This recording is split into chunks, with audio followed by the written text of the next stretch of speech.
Okay, I think we're live. Are we live? Yes, we are, ain't we? Okay, where's my phone?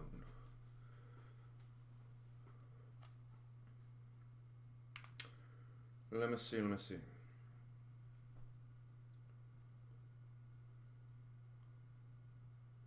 Oh, dying. Good. Sweet. Well, hello, two viewers. Awesome. Welcome.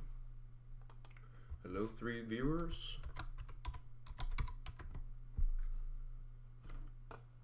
I need to learn how to spell. Just go ahead and add yourself an E there. Where's everybody? I've got 4 people. Alright. Let's move this party over to our D2L.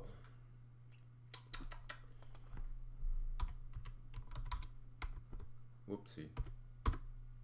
How? Learn? What means learn?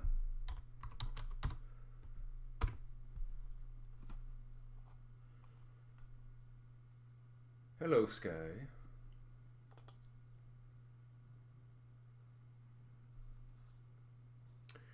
Alright, let's see. Alright. Drawing. Alright, so, big announcements now that we have a critical mass of people. When to pick up your work. Right now, your work is at my house, but the building doesn't open officially until June 1st, so you can't pick up your work until June 1st or later. But it's going to be in our in that top drawer furthest to the right, same as usual. So you can find your stuff there. All right, let us move to assignments. Yeah, final critique. Great. We have 15 submissions. That makes me happy. All right. So it seems does this mean some of us are? Oh, I see. You're including your sketches. That's nice. I appreciate that. I didn't ask for those to be. Yeah, that's fair. I don't mind checking out your progress as you go, but we're just gonna critique the ink wash. Final. Okay. Sketch, I see. Final. Let's start with your compressed charcoal, Alyssa. Alright. Just download it. Alright. Let's see. There we go. Alrighty. How are the values? What do you folks think? I think the values are very rich in the darkest shadowy areas. That's really nice. I think perhaps maybe we're missing some core shadows here. I'm wondering if the inside edge of whatever this form is, this in the same way that this edge is catching a light plane. I guess I'm seeing it there. Was there a glare and I'm just not appreciating what the picture actually looks like? Long story short, that would help push the negative space backwards and pull the amorphous form here forward if we had more contrast in this area of the form. So that something was bugging me about it. I think that's the issue. This area is kind of flattening out.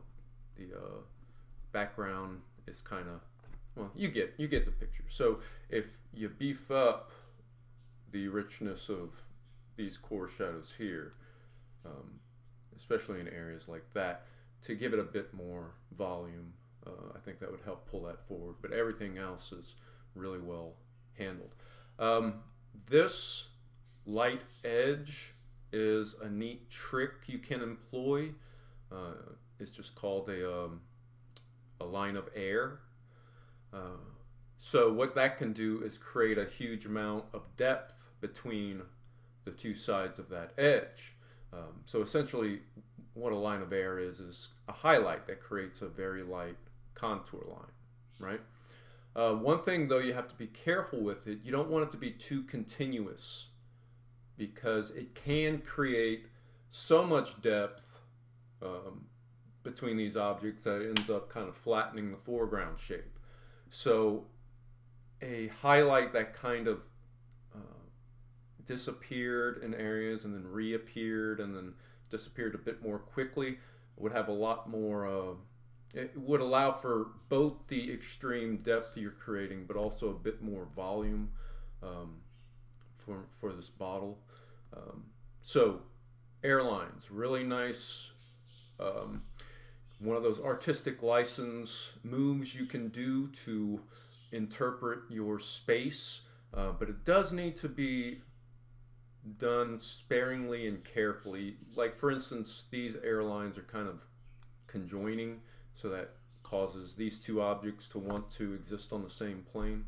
So that's a good lesson to take away from this particular critique is airlines are very powerful. They're a little too powerful if you get carried away with them. So one of those neat subtle moves you can do. All right, let's see what your ink wash looks like.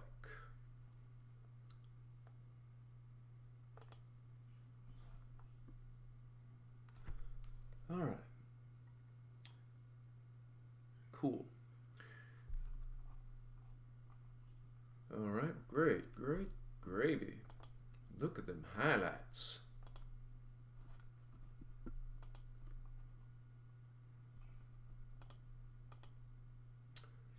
What do you folks think?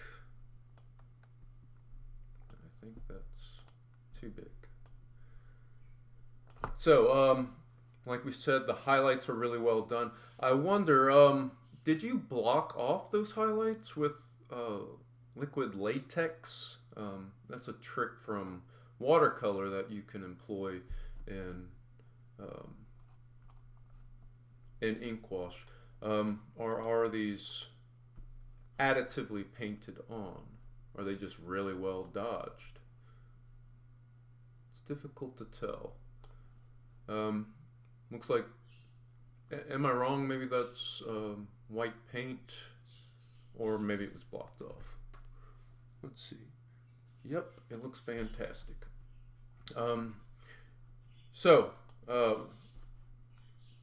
This reminds me of barrier, liquid barrier cream that you can employ in water-based media. It's like a liquid latex, so it repels water. So, you know, if you're doing a water-based piece like this, you could do things like block off your highlights. So, really well done, shiny surfaces. I like the gentle distortion happening at the edge of this bell. Is that a bell? Perhaps I'm seeing like this light distortion right there. That's handled really well. I'm wondering if the contours of this vase behind that, though, wouldn't get broken a little bit. Like the edge would be straight until it hit the edge here, and then it would kind of do some extreme contortions before it kind of resumed its path. Great. Values are really rich. You have a really wide range of values, and you're balancing out your black zones pretty well in the still life. I think perhaps this is a little bit too much contrast for the background. It adds too much emphasis, I believe, to this diagonal line, and that sort of competes for your attention with the foreground. I'm blocking most of the screen, aren't I? Silly Steve. shrink me down. There we go. Maybe I should push over too. There we go. Now we're situated.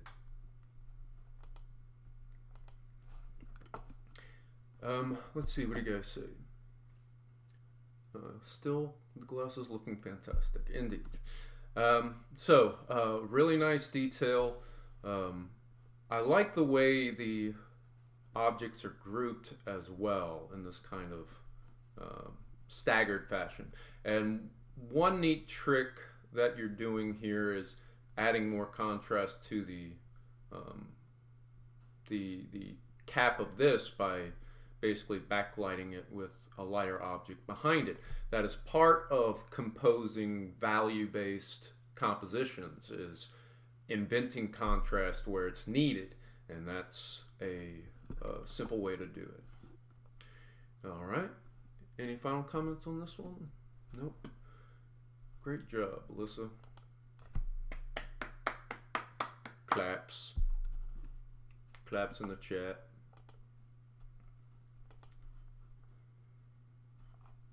All right, Madeline. All right, let's see. Let's start from the beginning. Download. Okay. I like the extreme perspective. It's a little on the unnatural side, a bit like, you know, a fisheye lens effect. It does help the sense of scale though with the car. However, is this type of car really this narrow? I think the proportions of the width is a bit off. Maybe we should have just let the side of the car get cropped off the edge of the composition. Or perhaps it was the case that our preliminary sketch was a wider format than our final sheet of paper that we drew on. That can cause some distortion as well. One thing you're doing extremely well is this gray here. Do you see how she's composing this gray out of multiple colors? That's the way to mix gray. And if any of you are in my beginning painting class, you're going to hear me say that a lot. Gray is not a color. It is a state of color. So every hue in the rainbow can be grayed down. Thusly, you can have every hue of gray. So perhaps the warm colors back here, they're fine. I don't think anything's wrong with that. Yeah. How's the gloss on the car? How do you guys think about the reflections here? There's kind of like an MC Escher effect of, you know, reflecting the room, which I think is really neat. All right, any final comments on this one before I move on? I know I say that and then I move on and then you guys don't hear it until I've been gabbing about the next drawing, but oh well. Okay. Let's check out the other submission. Let's see, kind of impressionistic. All right. Let's see.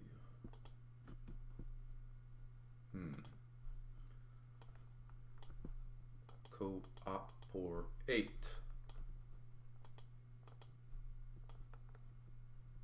One more. We got it. There you go. All right. So, like I said, it's kind of impressionistic. One thing I wish is that the foreground had more shadows that were as rich as these cast shadows. Like, for instance, core shadows underneath the camera. Instead, we kind of have kind of a light aura around the base so it disappears. So richer uh, shadow planes in these objects, especially in the folds, um, would cause these objects to pop forward more. High contrast, again, causes objects to want to advance. So I think if the fabric here had more bold and distinguished light planes and shadow planes, it would feel a lot more like an immediate foreground. The linear perspective on this is really well done. So I think the bump up the contrast in the foreground would just further amplify the nice depth you're creating through your contours. Let's see.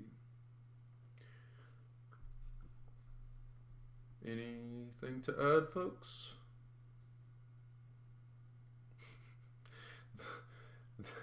Are you still there? Because the chat has gone dead, but it says I'm still on, so okay, moving right along. Say something, somebody.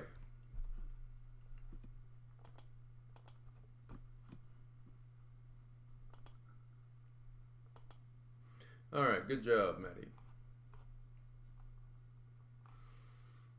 Okay, Caitlin. Is this a PowerPoint? Okay.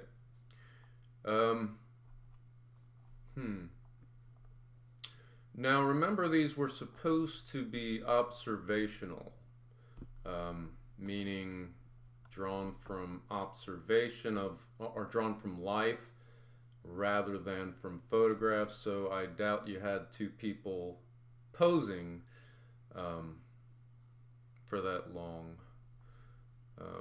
The proportion of the nose is a bit distracting because it mirrors the eye so much. Let's see.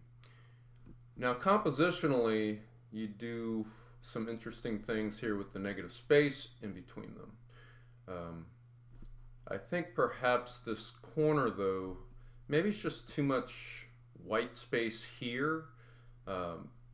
It seems like it kind of emphasizes the right angle of the corner. So it feels a bit square in this corner compared to that really kind of Rorschach ink blot form to the far side. Now, what if she had black hair? That might reflect this stuff more. So, you know, including the sketches here is appreciated, but I think if you sent this to me before the fact, I could have pointed you in a different direction. Right, moving on. All right, well, we're looking a little incomplete down here. What can I say? Yeah, we don't critique incomplete drawings.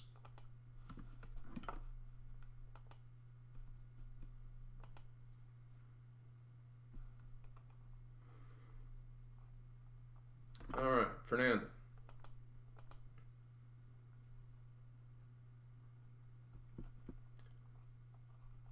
Nice. Okay, well, I should have just been doing this the whole time. Shrink a little bit so we can appreciate the composition. Who is this person in relation to you? I like the portrait, especially because you kind of hone in on certain elements of this character, this person. You kind of amplify the uniqueness of their face. Let's see. So, are you there, Fernanda? Can you fill in some backstory on this individual? Now, you're balancing out these dark masses, these dark values really well. And in fact, you're really kind of mimicking the contours of the hair with these diagonal lines in the sweater, and then this great linear texture in the collar just adds another kind of layer of texture. So it's like the textures are graduating in scale from biggest and heaviest to medium to kind of the finest texture. So let's see. Now I think perhaps some parts of the values in the skin kind of disappear, like the mouth, while others seem like they might be a little too heavy, like the shadow underneath the neck. So the way you're kind of playing with proportion in order to get that kind of um, that unique, that amplification of their neat features. So what you're doing in proportion, you can kind of also do with value in order to add more attention to the the most important parts of the face.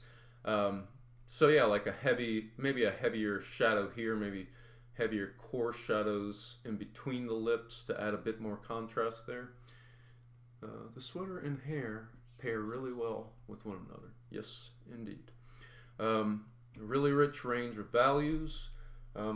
So I guess that's my only note, is that the values seem just a little bit patchy on the face, because you see they get dark in some areas and then they kind of get a little light. So in effect, it's almost like the neck is trying to advance in front of the face. So that's an easy improvement to make on this drawing, is to kind of erase back a little on the neck and maybe go a little heavier handed in the mouth and any coarse shadows you can find around this general area. Really nice. I like the soft painterly style you have as well.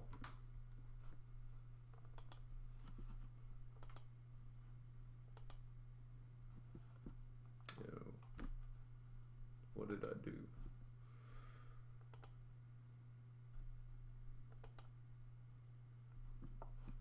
All right. Ah, little nerd. Look at that little nerd. Let's see. It's like he's photobombing his own portrait. I kind of like that photobombiness about it, especially with this balloon or ball or whatever it is, also photobombing the composition. I think, however, that flowers are a nice a rhythmic device to balance the composition, but I think just remember the seesaw analogy to composition, to where the further out to the edge of the seesaw you put something, the more weight it gains. You know, in other words, or simultaneously, the closer you put something to the edge of the composition, the heavier it gets, and cropping it off is the way is how you make something kind of maximally heavy, especially in the corner. The corners are the heaviest part of your composition. The middle is the most stable part of your composition. So the fact that the beady eyes are just off center of the middle doesn't really throw off the composition, and then the torso of the dog kind of matches the values behind him, so that's not an issue. It kind of creates some nice shapes in the negative space. I think, though, this guy, maybe if he was on the other side, that would kind of, it might be a little too on the nose, tit for tat balance, but that's what I'm thinking. Maybe if it was right here, would that necessitate something there? I don't know. But right now you're feeling a little right side heavy on the composition. But I love this idea. I love the way you're juxtaposing all these things against one another, and it's kind of doing a neat thing where the Chihuahua kind of bridges the gap between the organic contours of the flowers with his own contours, but then the geometry of the cartoon critter at the top, he kind of repeats that as well. Value-wise, I think we could have employed a bit more of this deep dark gray in areas. In other words, it feels like a bit of a jump from our black values to the next kind of ballpark of dark grays. What do you folks say? That dog is so cute and I like the shades. Nice. All right. So also something you're doing fairly well is your light key. I suppose he's really close in the foreground. This way he's not casting a shadow on this ottoman or... Oh no, that's a couch, I see. Perhaps maybe we're missing a cast shadow from him. Would that be too much? I don't know. I do not know. So that's all I'm going to say value-wise is perhaps just a bit more darker grays. Excellent. Good job, Fernando. Oh, I'm downloading it, I guess. I like it so much.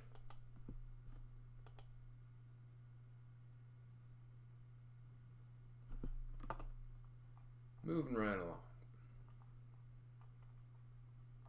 All right, Skylar. Let's see. How'd I do that? Like that. All right. Value-wise, it's very, very rich. I wonder. I'm assuming this is a pumpkin. It's the issue I have with it is that it's so smooth. It seems like an apple. And if it's an apple and that's a banana, so it's a scaling issue. Pretty much, how do you make something look big in a 2D drawing? How do you make something look small in a 2D drawing? And it's a lot to do with detail. So the larger something is, obviously, the more detail you should put into it to give it that sense of fine detail that would amplify its overall large scale. So, any info on this particular object? Because if it's a pumpkin, I'm assuming it would have much deeper grooves in it, creating more. It's an extremely large apple that we own. Is it? Oh, so like a decoration? I'm assuming not a actual apple. You wouldn't say own it if it was a piece of food, right? I don't know. So how to emphasize that point?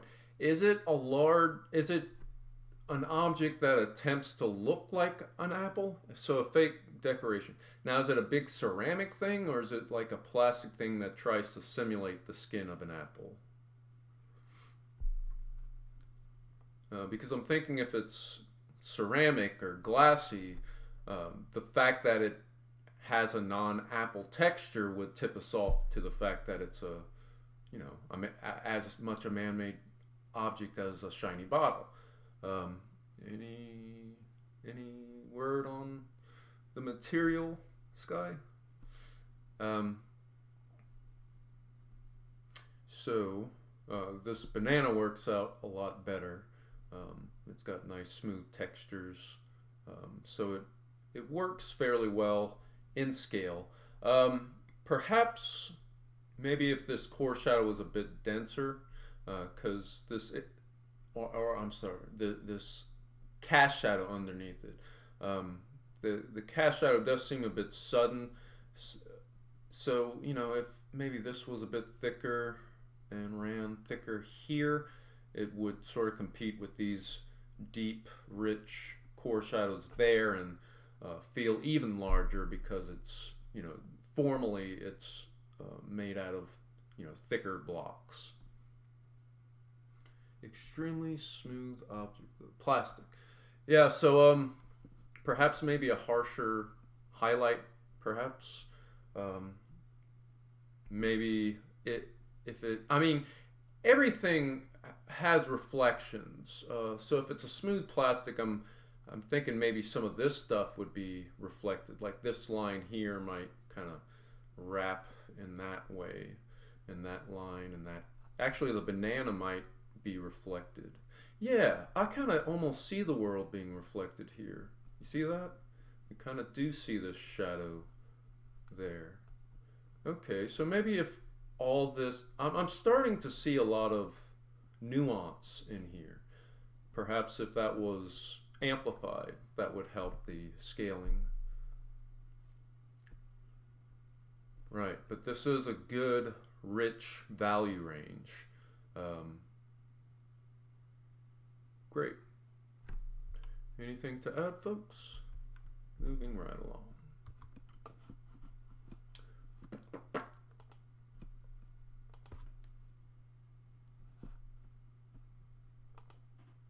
Okay.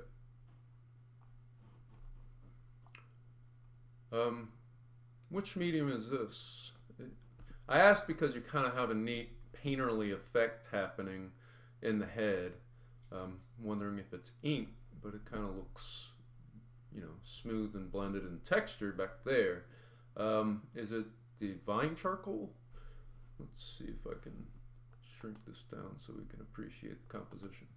I like the rhythm, or the way that this shadow reflects the head, sort of in the exact same position on the composition, just inverted.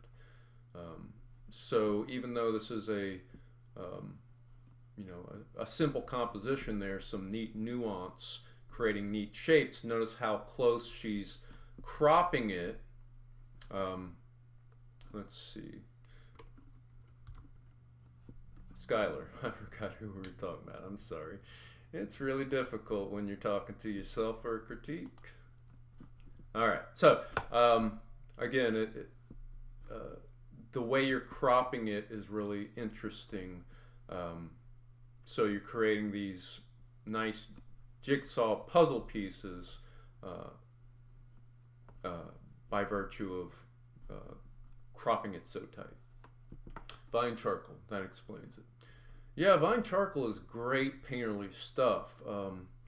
It works better on art boards, which are not paper, but wooden panels that are kind of primed with a really toothy white paint.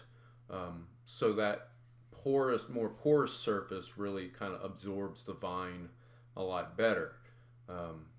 So if you really like the Vine charcoal medium, you might try on a different kind of support or surface, like maybe a painted primed support. Thank you, computer. Anything to add on Sky's vinyls? Good terminators, good contrast. It might,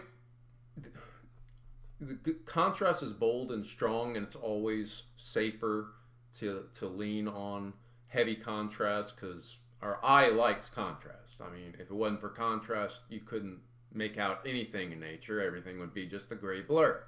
So contrast is dynamic and necessary. So good just on the sheer contrast. Since this is a white object, though, I wonder if those shadows were that rich, that black, then I think we'd see more evidence of a dark background behind it. Kind of seems like sunlight's pouring through a window. I think perhaps maybe we should just see a bit more reflected light in these core shadow areas. Okay, no further comments I see. Let's move on. Very good job, Sky.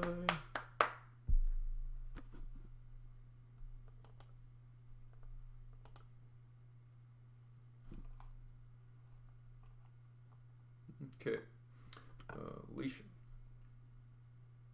Or Alyssa. Alyssa? Ah, I'm so sorry. I know we went through that multiple times this semester.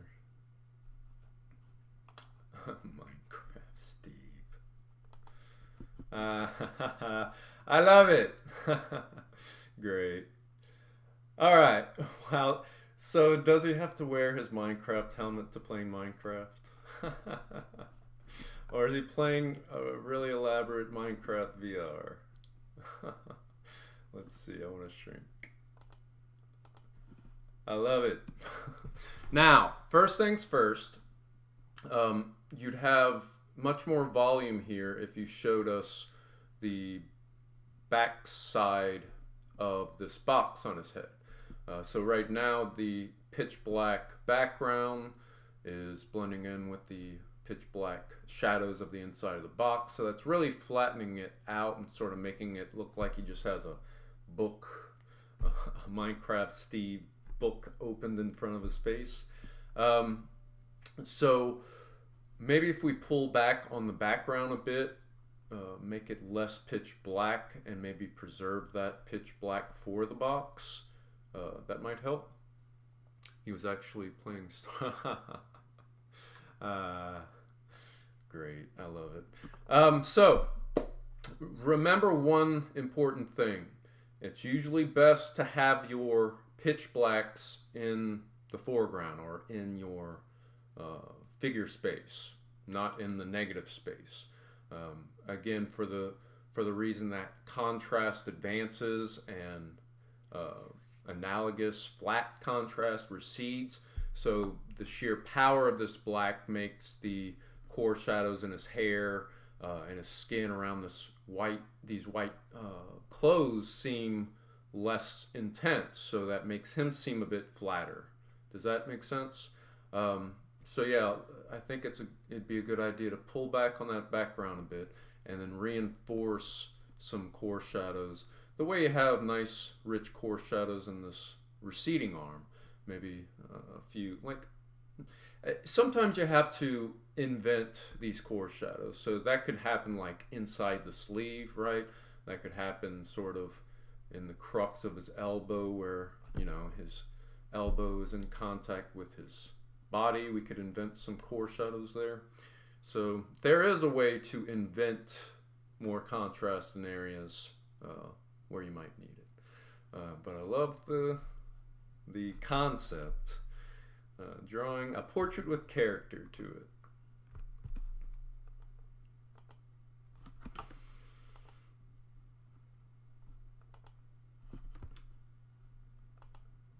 No, not download. Wow, that's a scary skull. Oh, well. Talk about memento mori. Let's see, how big can we get this composition? Great. All right, compositionally, I'm loving it. This is a composition you could even revisit throughout your career. I don't think it'd be double dipping if you did a color painted version of this when you have to take painting, but this is a rock solid composition. It's got geometry, right? It's got geometric shapes, it's got organic shapes, it's got rhythm. The 8-ball really, you know, kind of plays well off of the eyeballs. Great. Now what? Oh, that's a bottle of something. I thought that was a bottle of Windex for a second. Let's see. Wrought in Ruin. Grimoire? What does that mean? Anyhow, I'm wondering if there's any significance to the books. Definitely Wrought in Ruin underneath a skull. I'm wondering how that the title of this book relates to everything. I was going for, oh yeah, I see, yeah, like a yin-yang thing, a white negative space with a black dot and a black negative space with a white dot. Very good. I would not have picked up on that, but I'm glad you told me that. It just works contrast-wise. I mean, the yin-yang is a really awesome design because it's perfectly balanced. Its values are perfectly balanced. I guess that's the idea, and that's also our objective as value based artists here. So I would not have picked up on that, but it was a nice starting off point. You definitely got a very dynamic composition as a result.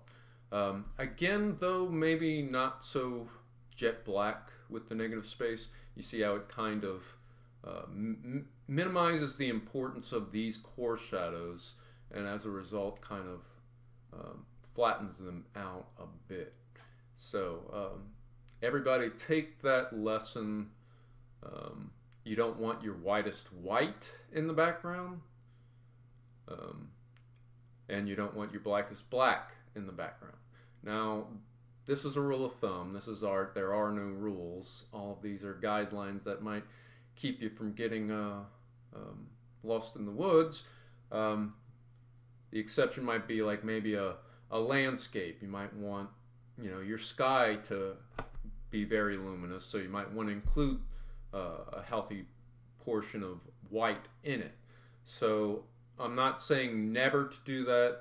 It's just for simplicity's sake, let's say it like it's a rule.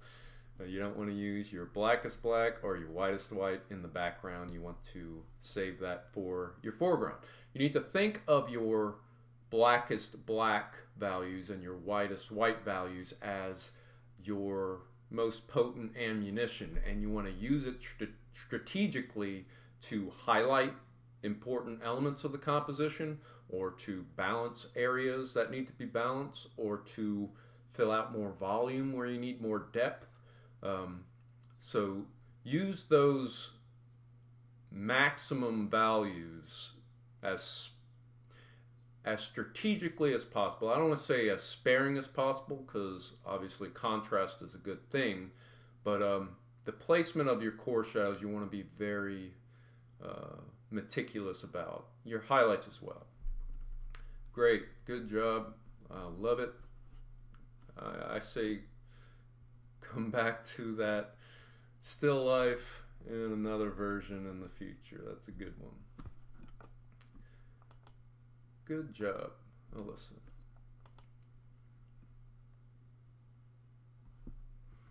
All right, beautiful. Moving on to Nicholas, number 1.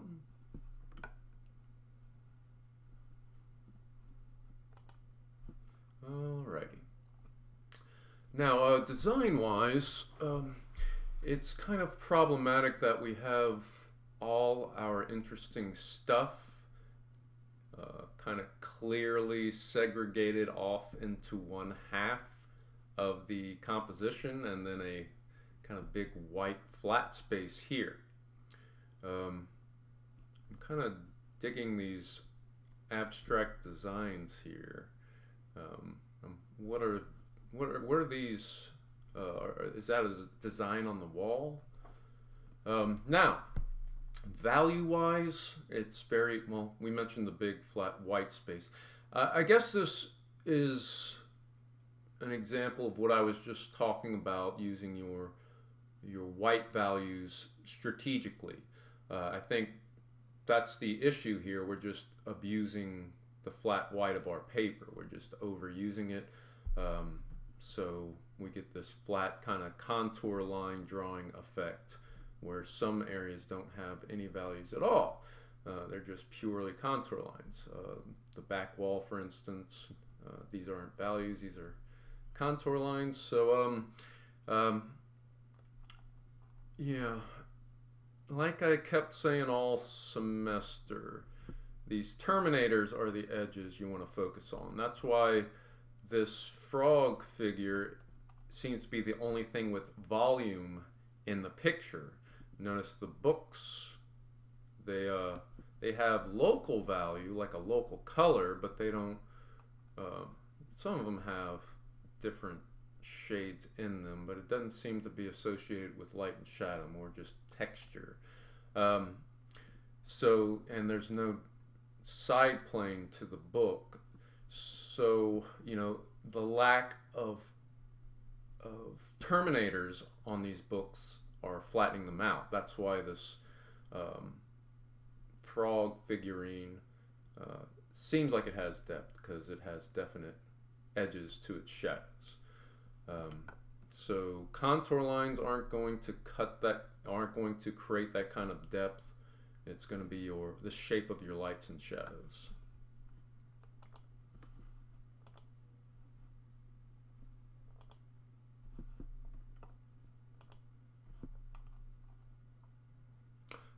So same case here, way too much white.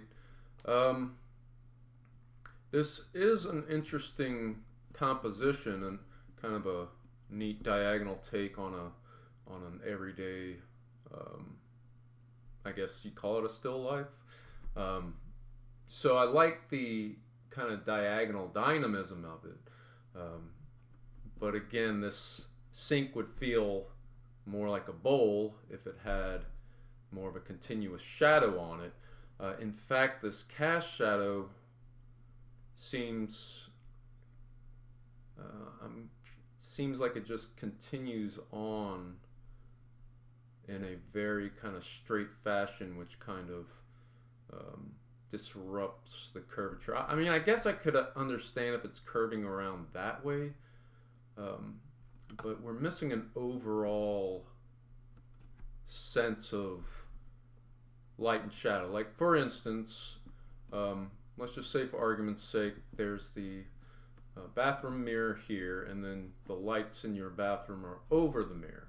That would mean that this inside surface, or this back side surface of the sink, would be the darkest, and you'd get a sense of its depth due to the shape of its shadow plane. So I think we need a bit more of that going on. Like, well, this object has a really thin terminator, so that gives it a little bit of depth. This one's getting a little bit of depth too. And when in doubt, I guess move your light source. You know, if the position of your light source is kind of flattening out all your light planes, because you're not seeing very many shadow planes. I mean, that's just entirely up to you to change the light key to make it work a little better. Any final comments? I don't see any.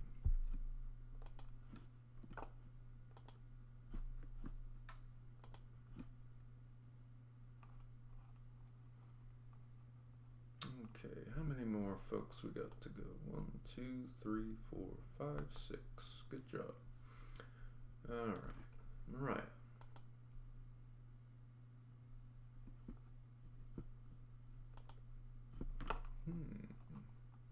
Okay, how do I do this? Okay. Now, that's a lot of fabric. The composition seems a bit empty. Now, there are drawing studies that do focus on fabrics and folds and the way the light plays across fabric. But there does not seem to be that level of attention or scrutiny to the folds. They're a bit kind of abstracted or idealized. So, kind of claiming that this is a composition about the drapes, I don't quite buy that. And pretty much one of our two solid objects in the space is being cropped pretty severely. That combined with its sheer flat value, unless this is being flattened out by the photograph, kind of creates a distracting focal point. Focal points, yeah, you need them in your composition, but if an unintended focal point is kind of, like in this case, photobombing your composition, we call it a tangent, not a focal point, because it becomes an area your eye can't help but keep coming back to. That kind of disrupts the whole composition. So yeah, we don't want to center everything. There's just too much mystery here. I don't know what this object is. They're both pretty flat. I mean, I assume this is a vase of some sort. So we just need more. Just more stuff, more values, more information, more detail.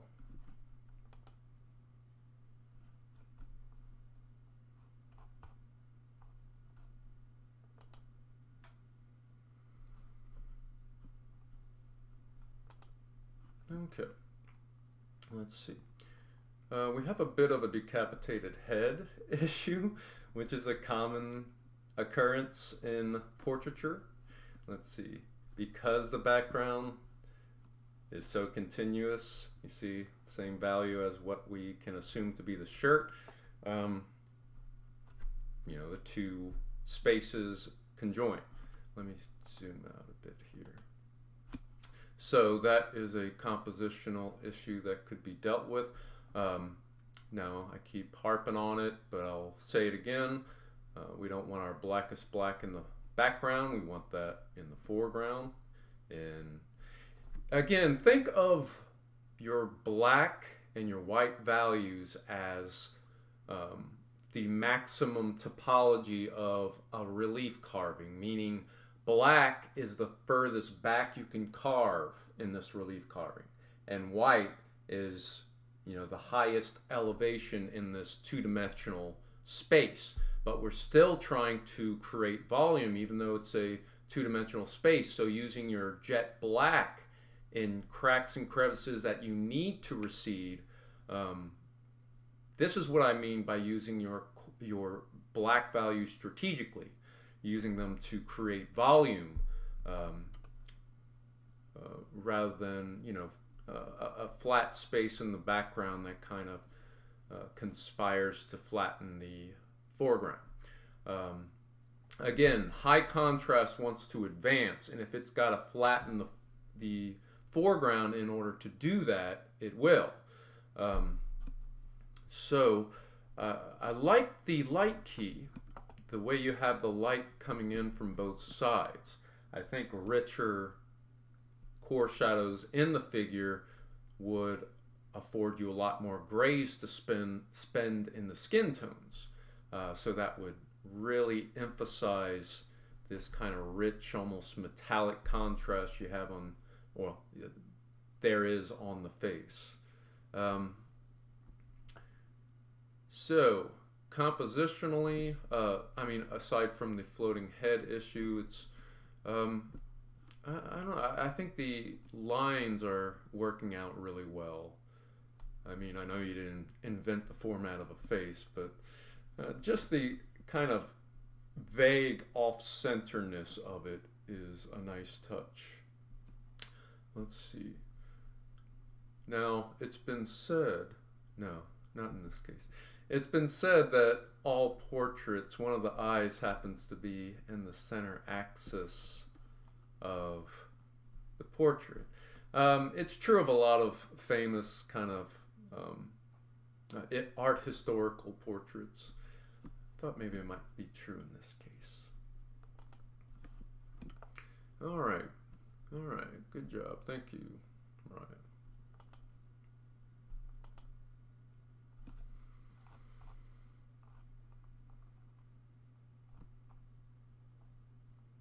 All right, Ashley, here we go. Yeah, that's a good point about the emotional content of that one. I mean, it is true a lot of, if that was a, let's see, self-portrait, let's just go back for a second. It just happens to be the case that, you know, artists drawing to themselves are scrutinizing their face anyway, so they get that kind of angsty look on their face. But it is good emotional content. We do see the kind of tension on the face. All right, back into it.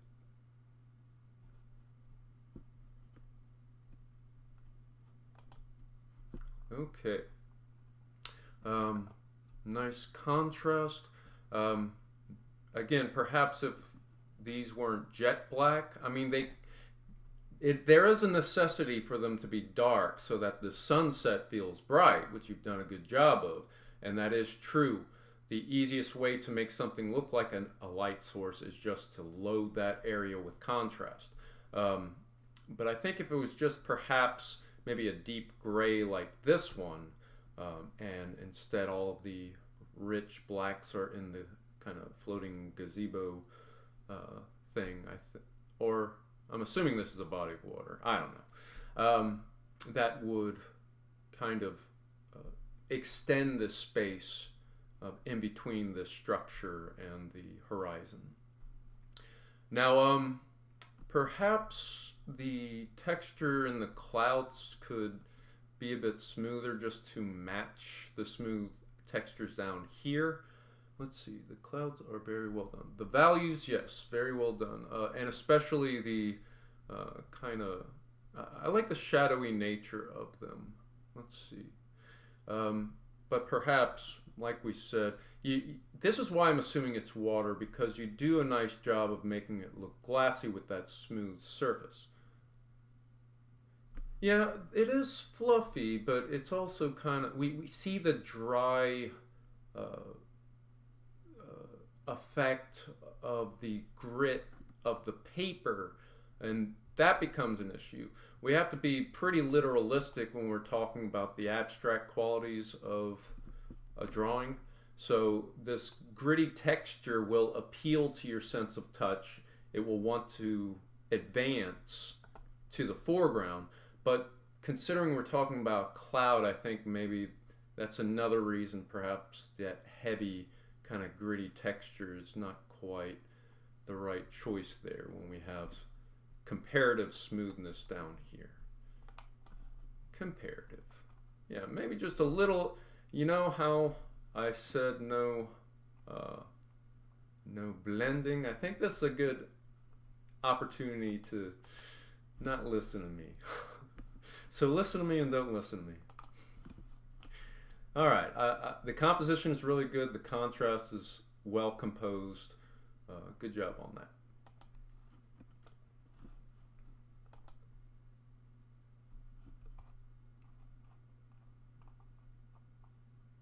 Let's see, did we look at this one? All right, beautiful. Nice repetition I see right off the bat. Yeah, yeah, oh yeah, that's nice. Okay, this is a great use of scale. She's got her huge objects. She's got her kind of medium scaled objects, from the handles on the cups to the rays of light against the back wall, and then she's even got her tiny scale of detail. It's really well composed. Cropping things is the easiest way to get these really interesting shapes in your negative space. Also, having shapes with an interesting profile, like mugs with these crescent-shaped handles, is a smart choice too. I love the way the cup is reflecting the light on the wall. Now there's a, let's see, I guess I can kind of see some differentiation between this light back there and that light there. Is this ink wash? Answer me if this is ink wash, because this is really well done if that's the case. It looks, you know, as well controlled as dry media. And if this is ink wash, you've got really rich black values. That being said, a drawing can begin to look, let's see, the texture on the cups are very pleasing, very nice.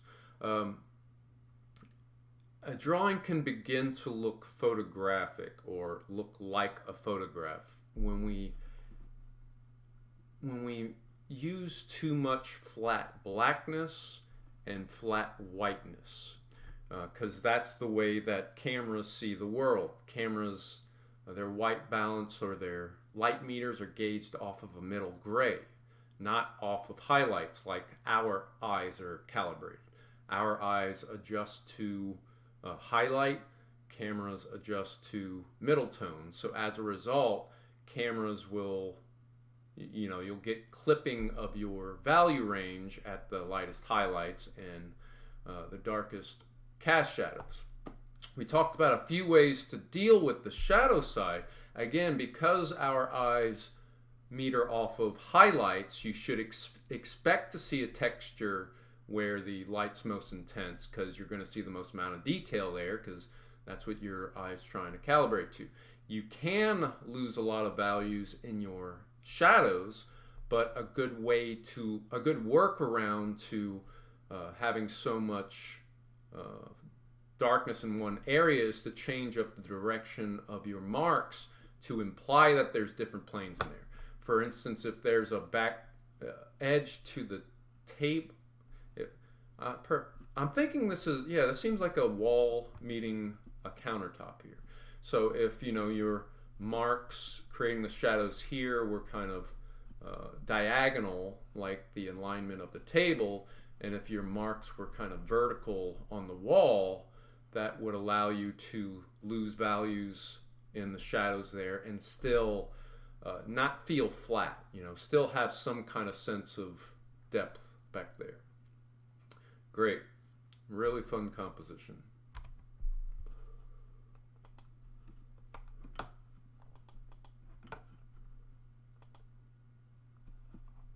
Oh, we already did that one. Silly me.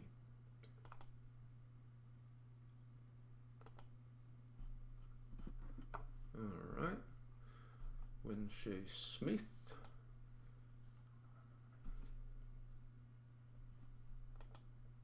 Alrighty. Kind of like the inclusion of the game controller in a traditional looking still life. It's kind of a fun little photobomb situation. Now, we do have some nice rich core shadows in the foreground that do compete with the dark value in the background, but what we don't have is a lot of, well, I guess middle grays. We got a lot of white, a lot of light grays. I think if we employed more of this dark gray range in your actual objects, they would feel a bit fuller, a bit more voluminous. Let's see. Now, compositionally, you create kind of a lot of negative space, especially since it's so dark up here. You do balance it out a bit with this tablecloth, but perhaps it's just the extreme contrast between the table and the background that's calling so much attention to this big continuous shape. You do want to chop your negative space into interesting shapes, but you don't want to allow those shapes to dominate the composition. In other words, this dark shape in the background is kind of lording over, oppressing these actual figurative shapes with so much straightness and so much contrast. So again, remember to use your contrast in your actual, subject. You want to use contrast to emphasize what's important.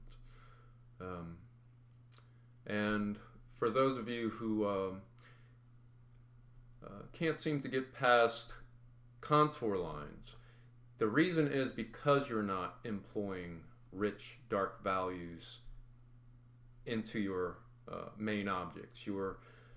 You're forcing yourself to rely on contour lines to describe shapes because we're not creating shapes with our shadows, right?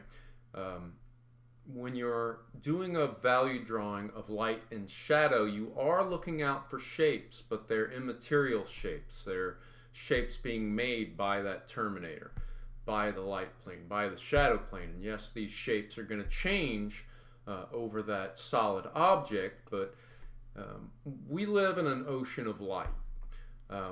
So to make things look realistic requires for you to portray light rather than the object that the light is falling on. So it is kind of a paradigm shift of philosophy, kind of forgetting that you're looking at objects, rather looking for the shapes kind of projected onto those objects, I guess is the best way to describe it.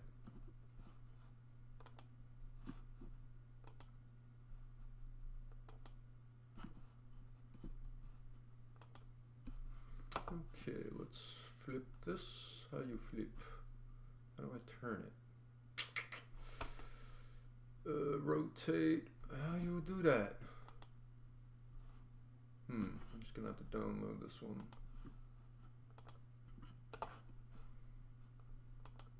Okay, there we go. All right, so now compositionally, does this seem like a problem? That's a bit of a problem. That's a lot of negative space on one side of the picture. Another issue is that we seem to be resting objects on the bottom edge of the composition as if it's a a horizontal surface. So we're having some issues with the edge of our composition in this case. And if you would have sent this composition to me, that's the first thing I would say is pan down, maybe work horizontally, since there's so much unused space. I think working horizontally, maybe cropping some things out might be a good idea. Now I like the attempt at cross-hatching here. Cross-hatching is a way to take jet black ink and create the illusion of gray values to create light and shadow, but they seem more like a texture than a value because it's patchy. There's a spot here, there's a spot here, there's a spot there, there's a spot there. You need to remember, especially when you're dealing with a single light source, that there's essentially a single shadow plane to an object. You're seeing, well, on this side of me, you're seeing the whole shadow plane side of me. It's all continuous, it's all interconnected, right? So you see, light planes can be orphaned in, like the highlight on my thumb. Well, see, so light planes, like this light plane here, they can be cut off from the main continent, but unless it's like a hole or like a furrow, like this rut in my thumb, or this, the indentation in my neck, it's not going to be a disassociated shadow, right? Disassociated shadows like this one, they imply that there's a hole in the surface, right? So think of it, that's why I keep calling your attention to the terminator, because that's just the way light behaves. Shadows like to group together, while light planes can be a bit scattered. The more you know. Bling, bling, bling.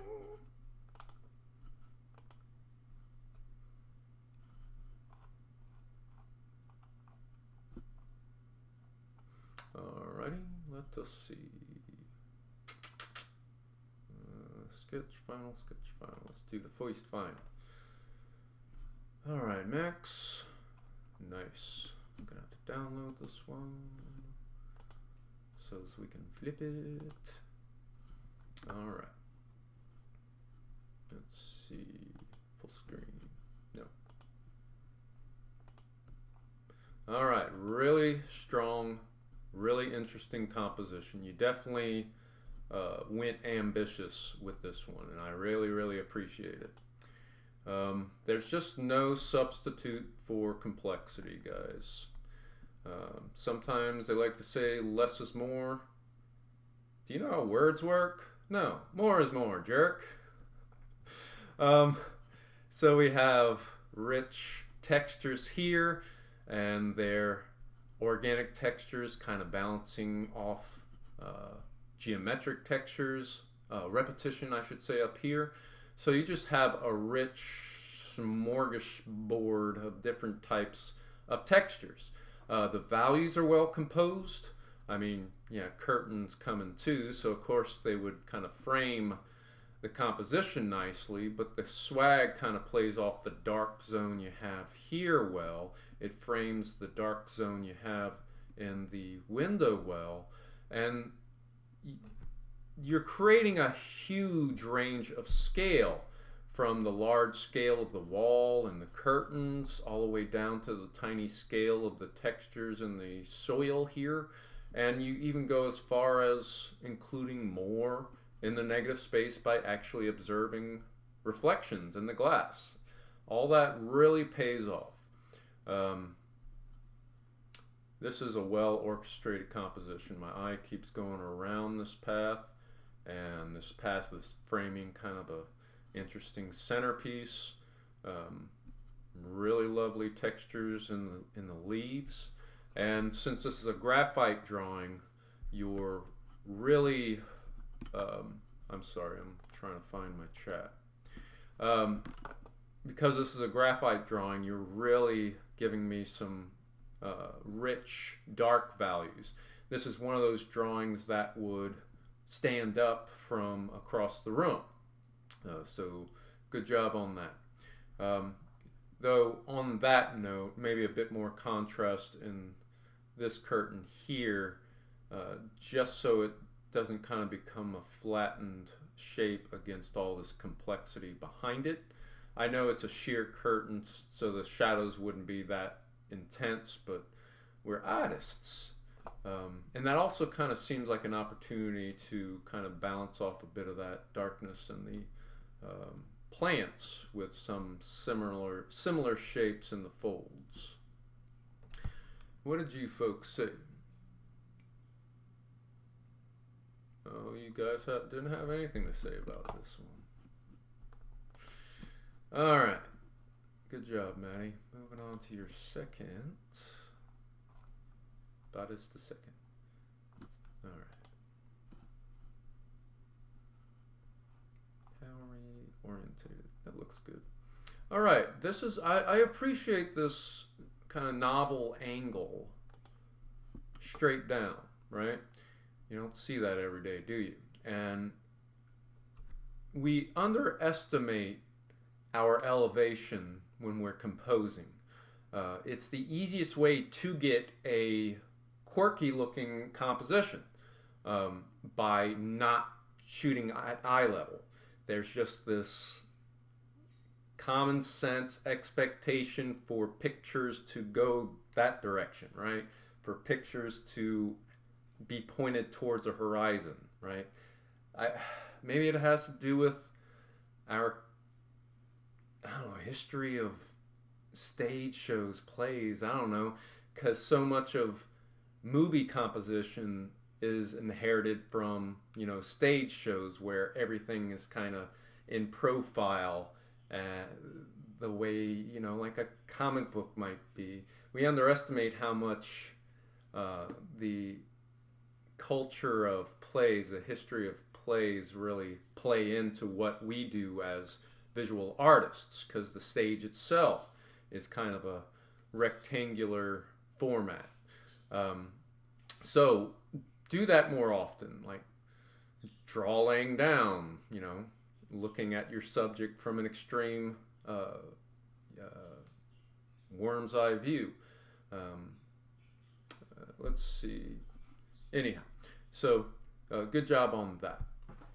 Now, perhaps some of your greens, I don't know. It's hard to tell how deep the core shadows would get. They're pretty good. I think what I'm missing here is maybe cast shadows underneath the cactuses that would create a nice buffer between the cactus and the soil and the plant. So this is watercolor. You can always go darker. So I think that might be a good addition to give us some cast shadows, or at least some kind of ambient darkness approaching the cactuses in the pot. That being said, the color, you do break up the greens nicely. You have some grayish greens, you have some bluish greens, you have some yellow greens. So the difference I mean, this plant looks blue compared to that plant, right? So you have a lot of hues of green. I think we need more hues of the warm colors. Always remember, brown is not a color. Think of this as an orange. It's just a neutral orange. So perhaps the way you have this kind of reddish orange here and this orangish orange, if they weren't so consistent throughout the composition, your warm temperature range would feel a bit more complete in terms of hue. You can incorporate purples in these areas. You could even find excuses to weave in some greens and some blues. So there's a big difference between what we call local color and hue. You can have a red apple that is utilizing purples and even blue reflections on it, and oranges and yellows. Those are all different hues you can employ in order to composite an overall sense of local color. Like in total, all these analogous hues are going to create the sense of a red apple, but you have so much more richness in your range of hue. I always say that composition is just a game of range. Range in placement, range in scale, but also range in value, range in hue. So the more, again, more is more. The more rich of a range you can invent, the more eyeballs you're going to occupy with your piece, and the richer your composition is going to seem. Let's see. All right.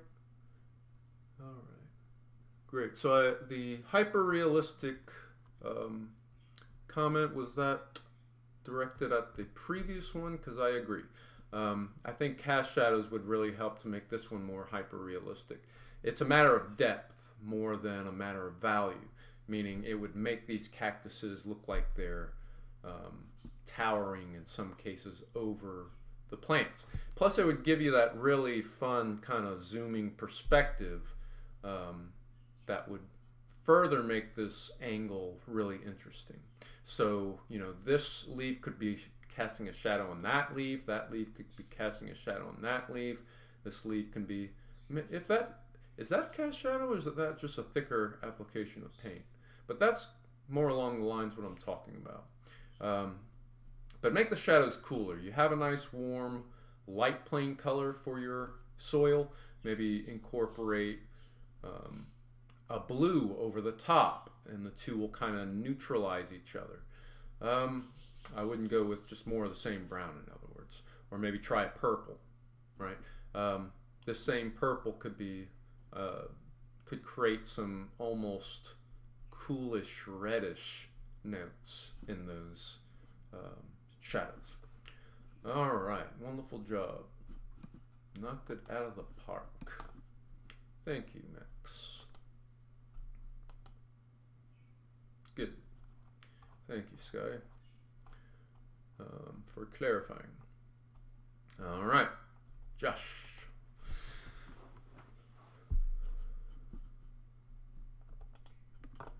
All right.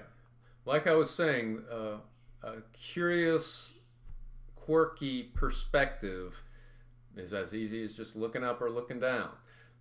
This is I wanted to refer to this old painting of mine when I was talking about the quirky angles, but this just seals the deal. I gotta show you this. I didn't want to bother you with my own silly stuff, but since we're doing ceiling fans now, we might as well. Okay, I need my documents. I need my repros. Or for no. Oh, I guess it's in pictures. I don't even know anymore. No, these are family pictures. Yeah, they gotta be in documents. I'm just not being a very attentive reader. Painting curriculum. Oh, repros and research. Okay, where are you at, Jason? There he is. There he is. So a quirky fellow deserves a quirky angle, right? So I was literally laying on the floor when I got this shot. So there's a ceiling fan, a fun composition. It really lends itself to a two-dimensional composition when you do that, because instead of everything being in profile, now everything is kind of scattered across the vertical space of your composition rather than all being lined up on a horizontal axis. Alrighty. So, that being said, fun composition. We could have just gotten been heavier handed. I think that's the main issue. Like this, the grays of the blades could have been darker, bridging the gap between this core shadow and the next darkest values. This is really nice. The rich dark values in this cap here is making it look really metallic. That's a nice touch. Now, what if it was on? I know that would get exhausting to look at, but what if it was on and it was projecting cast shadows from the blades? That would be a nice way to chop up this negative space and also echo your main subject. So the way these cast shadows are coming from the side here, I think turning it on would, it create a nice dark area here to kind of contrast the highlights in this object, and then it would create that rhythm due to the projection of those cast shadows. Alright, let's check out your second sub. Oh, wait, what am I doing? What am I doing? There we go. Alright. Let's try and get that to fit. So we have flat white space, which is not helping out our composition. If these are candles, again, cast shadows are just the easiest way to fill up some flat space. Now, would this composition, again, been more interesting if the candles were lit? It would definitely create more contrast in the space. Observing, this flame. Is that lit? Is that supposed to be lit? It does not look lit because the shadow is darker here on the tip of the candle and the side of the candle is lighter. Also, the background being flat white doesn't help that look luminous. If the background kind of created dark halos around our flames, that would definitely make it look brighter. So that seems to be the wick to me. That's what I'm seeing. But no, it seems like it's supposed to be a light source. So this is why contour lines don't work. You're trying to represent a light source and yet you're applying dark value to describe it. That's why we're not adding the value to the light source, we're adding the value to the background. Value drawing is all about a game of contrast, not a game of, obviously, contour lines. You get your edges just through sheer contrast.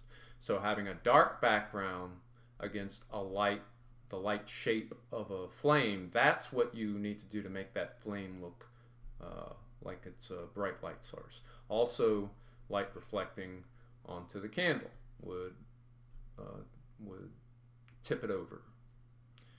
So darker edges to the candle, a gradiating highlight on the top, and value in the background would make this focal point really pop. It would occupy this negative space with a bit more value. Let's see.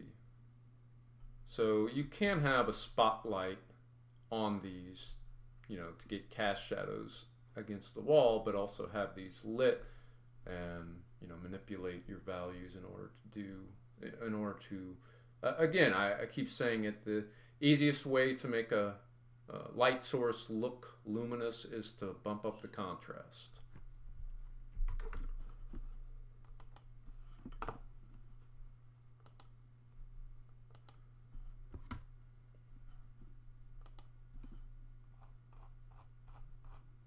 All right, Abby. Apparently, these are cameras. Beautiful. Look at that. Look at that. Look at that. Let's zoom in. Nice. Well done. Really nice use of graphite.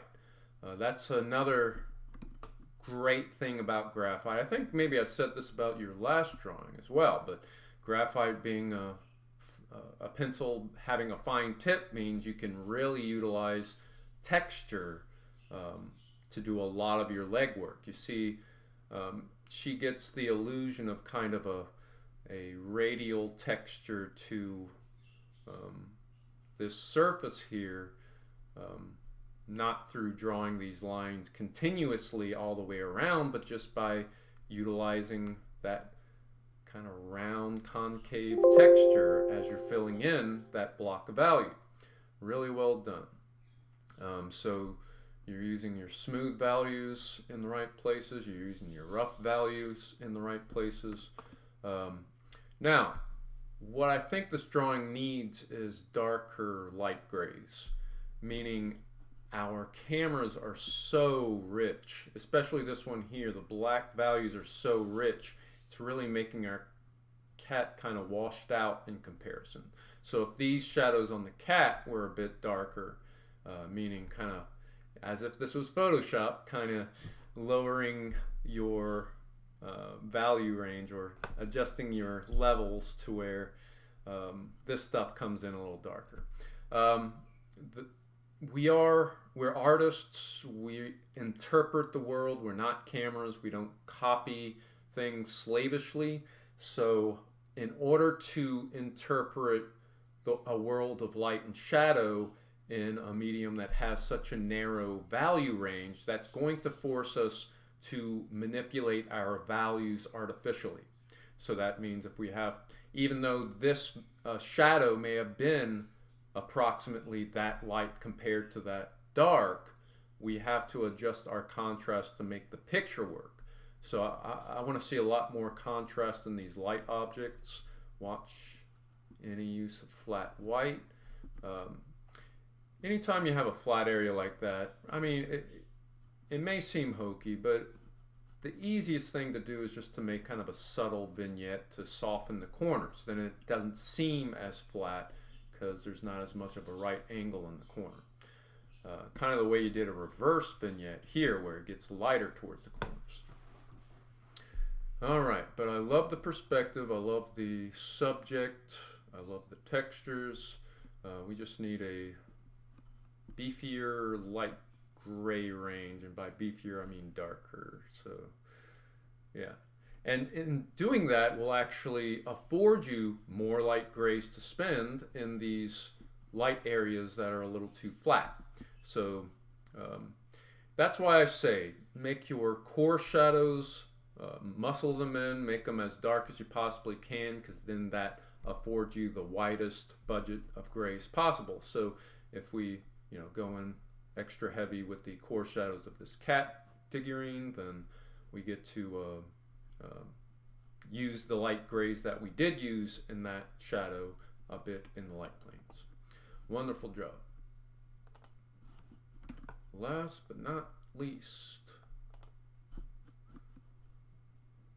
what's succulents? Ah, I see. Okay. Oh, I see. It's the week. Okay. Sorry. I didn't notice that earlier. Oh, wow. Nice, soft kind of impressionistic ink wash.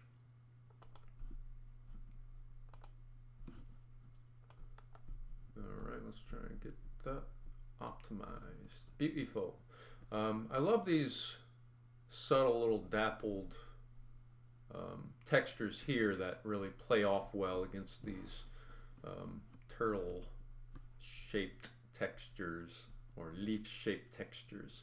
Now I think the issue here, if we really kind of zoom out, is that these black values here really start to dominate the composition. So the whole composition really becomes about this shape made here, and then our what should be a pretty good focal point, an eyeball or a face, is kind of lost a bit.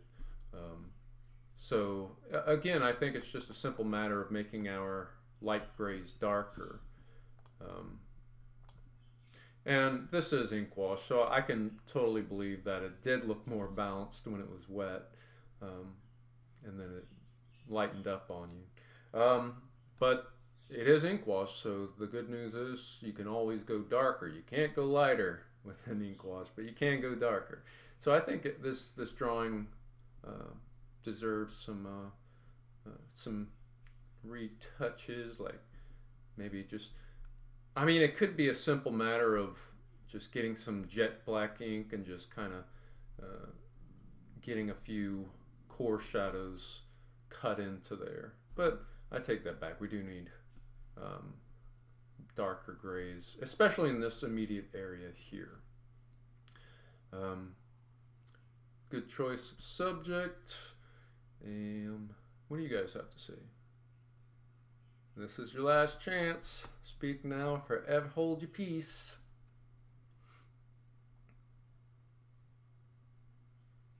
Okay, nobody's typing nothing.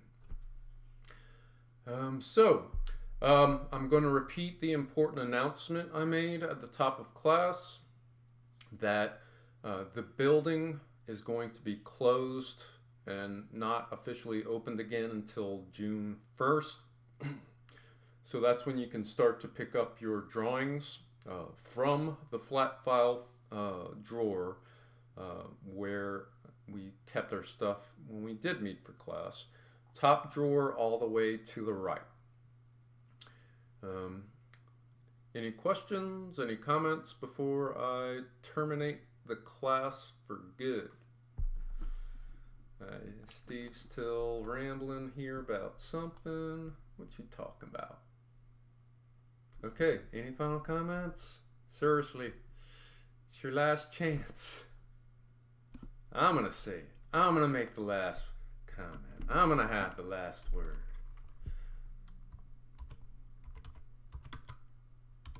Good job.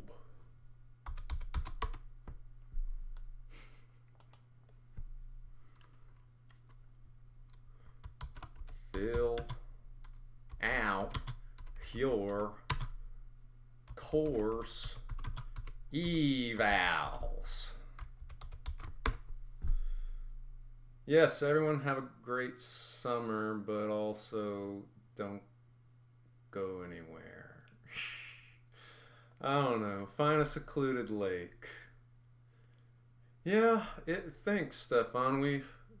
This was an interesting experiment.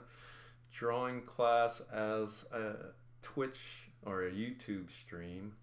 I don't know. Who knows what we're gonna have to do next semester. Great, good job, Abby. So I'm gonna take a look, start grading your finals. Again, you have up until 5 p.m. tomorrow to submit any resubmits. So the grades are complete except for the finals. All right. I think I made the final drawing not affect your final average in the grade book. So even though they're all zeros for the final, I don't think that's affecting your average. Any other zeros in the grade book means you owe me a drawing. So I'm pretty sure, my grade book is complete. And, it's entirely up to you guys to Get all your work in because those zeros hurt. Getting something in is better than nothing, even if it doesn't look good. So, this was fun. I'm going to click it. I'm going to press it. All right. Have a good day. Have a good summer. Love yous. Click.